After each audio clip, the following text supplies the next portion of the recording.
Ha llegado la hora para presentar uno de los diálogos de Francisco y Ernesto relativos a verdades bíblicas en conformidad con nuestro deseo de contestar sus preguntas concernientes a la Biblia. Nuestro tema para esta ocasión es la creación y la ciencia. Aquí mostramos que la esperanza para la familia humana es tan esplendorosa como lo es la palabra de Dios. Francisco, tengo un problema que quiero discutir con usted. Es con respecto a la historia de la creación que aparece en la Biblia y el modo de pensar de varios de mis amigos, algunos de ellos oyentes de nuestros diálogos, quienes creen en la teoría de la evolución de la especie humana. Se nos dice que los átomos y las células vivientes son los materiales empleados por la naturaleza en su proceso de construcción. Pero mi pregunta es, ¿quién construyó esos materiales? En la actualidad podemos dividir el átomo, pero en resumidas cuentas, ¿de dónde proceden los átomos? ¿Fueron creados? ¿Son resultado de un proceso de evolución? ¿Qué dice usted, Francisco, sobre esto? ¿En qué consiste el conflicto? Según lo veo, no hay conflicto entre lo que dice la verdadera ciencia y la Biblia, especialmente cuando se entiende debidamente el relato de la Biblia con respecto a la creación.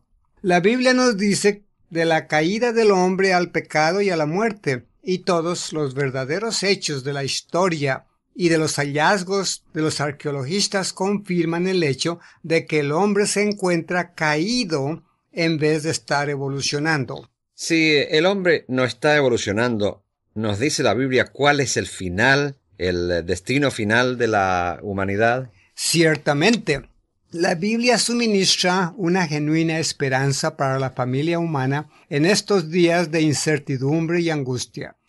La Biblia también describe el recobro del hombre de la condición de muerte durante la edad milenaria, cuando será restaurado a la perfección humana y al goce de vida eterna. ¿Quiere decir esto que la Biblia nos enseña que el paraíso perdido en el Edén será restaurado? ¿Usted cree en la creación? ¿Cree usted también en Dios como el creador? Por supuesto, Ernesto. Cuanto más razonable es suponer el hecho de que existe un omnisciente creador que el suponer que todo llegó a existir por casualidad. En realidad, que esta teoría fuerza nuestra credulidad hasta su extremo límite, ¿verdad? Además, Ernesto, si la primera célula de vida llegó a desarrollarse por casualidad, sin ser dirigida por la mano del Creador, ¿por qué no es posible ahora al hombre, con todo su equipo y saber, poner en acción las necesarias condiciones para producir vida o células de vida que produzcan criaturas humanas vivientes? Eso es lo que muchos de nosotros quisiéramos saber. Sin embargo, hay algunos argumentos que no podemos pasar por alto. Por ejemplo, la similaridad entre varias especies de animales. Si una no evolucionó de la otra, ¿por qué hay tantas similaridades de organismo? En realidad, Ernesto, tal cosa no prueba nada. Pudiéramos igualmente decir que una casa grande evolucionó de una pequeña por cuanto tienen características similares. Ambas tienen cuartos, puertas, ventanas y pisos. Comprendo. Esto solamente probaría que el mismo arquitecto diseñó ambas casas. Exactamente. En el mismo sentido, es que Dios es el creador, el gran arquitecto de toda la creación. Por otro lado, ¿por qué no llamar atención a las diferencias, la gran variedad que existe en la creación? Por supuesto que hay tantas diferencias como similaridades. Si las similaridades son prueba de evolución, entonces las diferencias indudablemente desaprueban la teoría. Pero hay otro punto todavía, como usted sabe, en algunos de los museos se exhiben fósiles. Los colocan de una manera tendiente a demostrar el proceso gradual de evolución.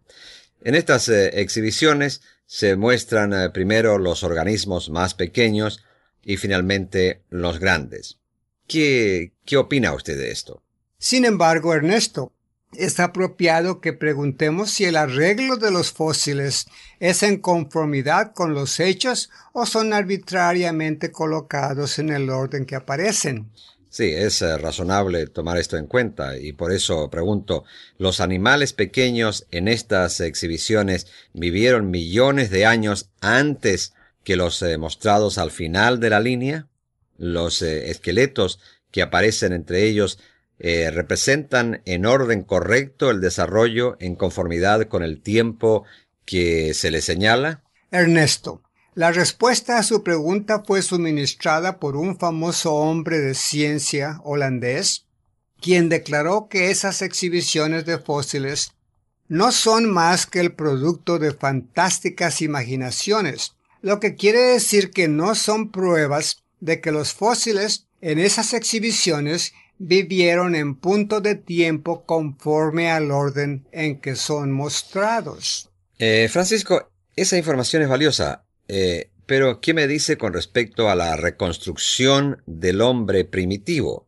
Como usted sabe, en los museos se representa como muy semejante al mono. Usted no se refiere al tal llamado hombre Piltdown, ¿verdad?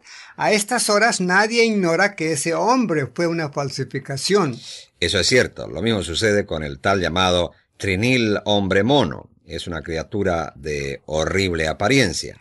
Ernesto, todas las evidencias que el artista en plástico tuvo cuando ejecutó semejante obra fue el hueso de un muslo humano, parte del cráneo y unos cuantos dientes. Los dientes fueron hallados en la arena a alguna distancia del cráneo y el rajado fragmento del hueso del muslo lo encontraron como a 50 pies de distancia. Nadie puede probar que estas partes de huesos pertenecieron a la misma criatura. La tal llamada reconstrucción que de ellos se hizo nada prueba en contra del relato de la Biblia con respecto a la creación. Francisco, ¿cómo puede ser posible que alguien decida la naturaleza de una raza prehistórica simplemente por la forma de un hueso de muslo? Es extraño, Ernesto. Y recuerdo que coexistiendo en la Tierra hoy se encuentran gigantes y pigmeos, lo mismo que toda clase de tamaños de criaturas humanas entre los dos extremos. Además encontramos a los que son deformes. Si un cráneo antiguo fuera encontrado que fuera radicalmente diferente en cuanto a contorno a los del término medio hoy, ¿cómo pudiera alguien probar que es una muestra o ejemplo de cómo todos los cráneos eran en ese tiempo antiguos? Bueno, según esto, ¿usted cree que no tenemos indisputable conocimiento relativo al origen de la raza humana, excepto el que se suministra en la revelación divina? Cierto que sí.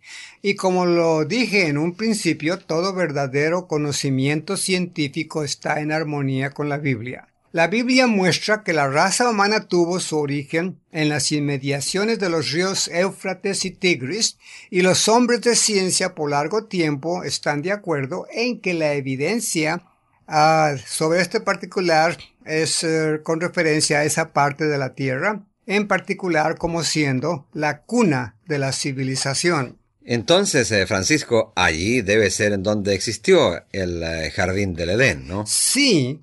Y el apóstol Pablo, reconociendo la veracidad del relato del Génesis con respecto a la creación, dijo: no toda carne es la misma carne, sino que hay una carne de hombres y otra carne de bestias y otra carne de aves y otra carne de peces. Pablo bien pudiera haber añadido que entre los peces, pájaros y otros animales hay variedades fijas de especies. El folleto Dios y la razón discute algunos de estos puntos. Recuerde además, Ernesto, que la referencia de Pablo a lo fijo de las especies en el gran plan creativo de Dios es en conexión con la resurrección de los muertos, la cual es la esperanza de vida que se ofrece en la Biblia. Inviten a sus familiares y amigos a que escuchen estos diálogos y que Dios los bendiga.